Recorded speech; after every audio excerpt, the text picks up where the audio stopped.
கவிஞர் வைரமுத்து நம்மோடு இணைப்பில் உள்ளார்.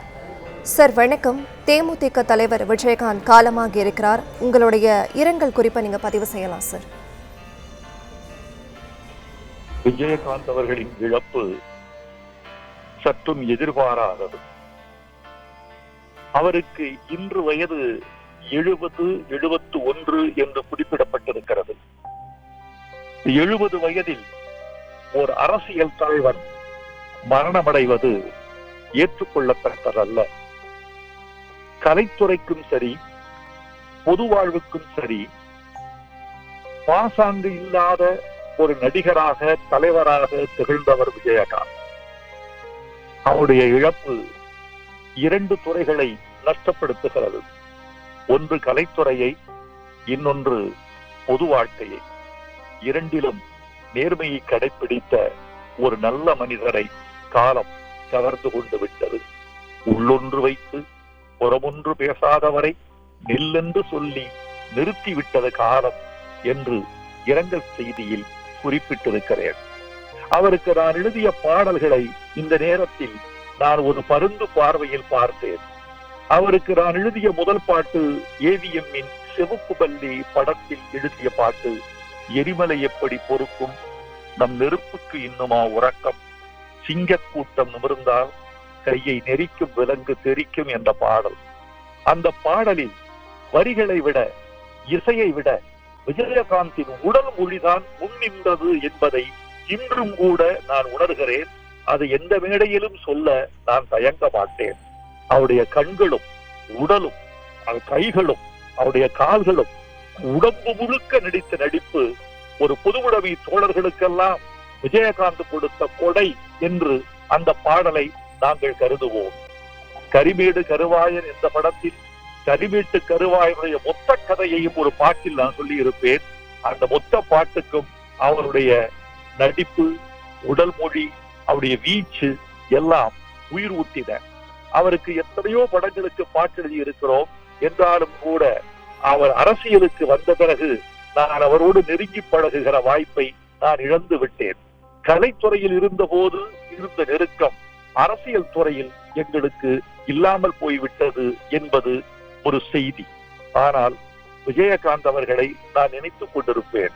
நல்ல பாடல்கள், உணர்ச்சிகரமான பாடல்கள் எழுதுகிற போதெல்லாம் இது விஜயகாந்த் பாடிதான் நன்றாக இருக்கும் அல்லவா என்று என் இதயம் நினைத்துக் கொள்ளும். அவருடைய அரசியல் வாழ்க்கையை பற்றி ஒரு குறிப்பு சொல்ல வேண்டும்.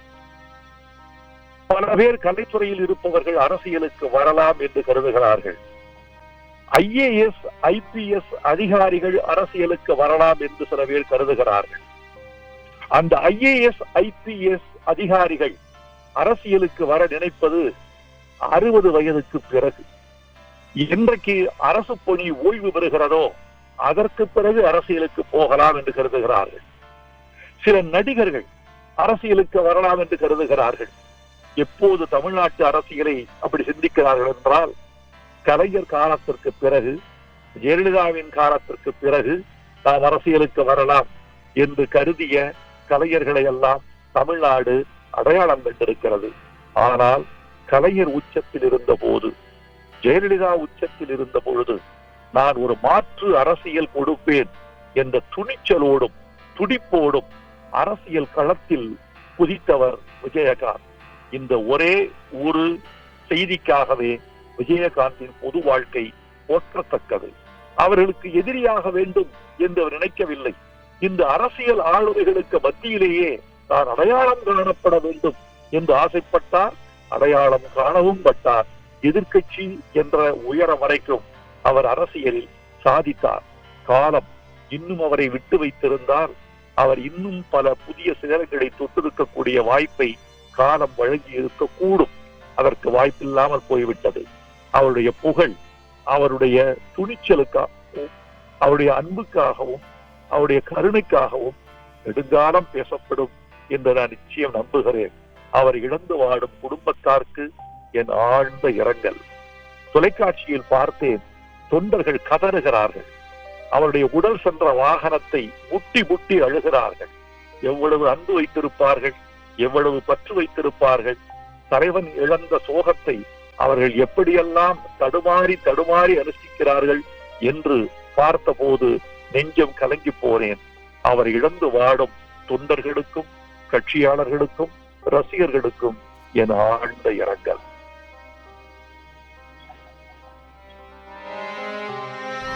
இணைப்பில் இணைந்தமைக்கு நன்றி சார்.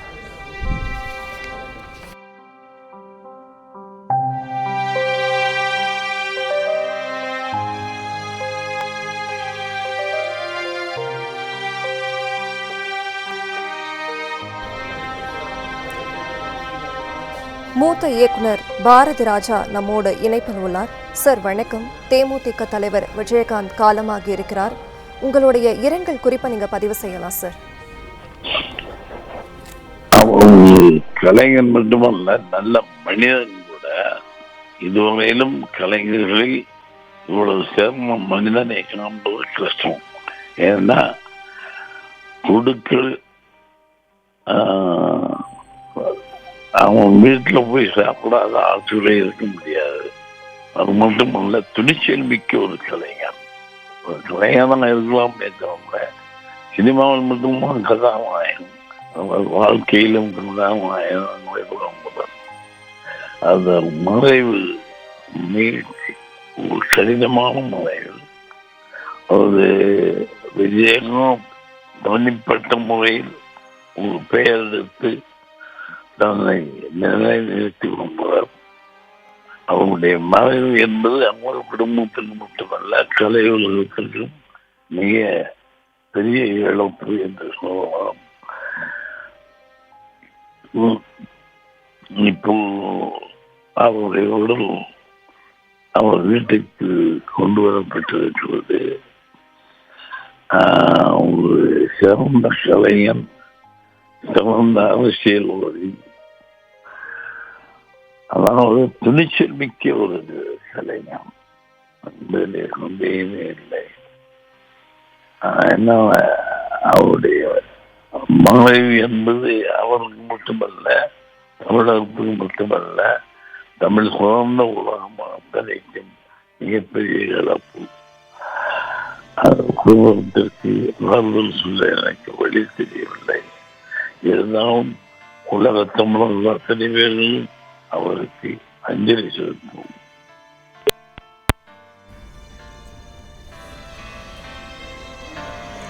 இணைப்பில் இணைந்தமைக்கு நன்றி சார்.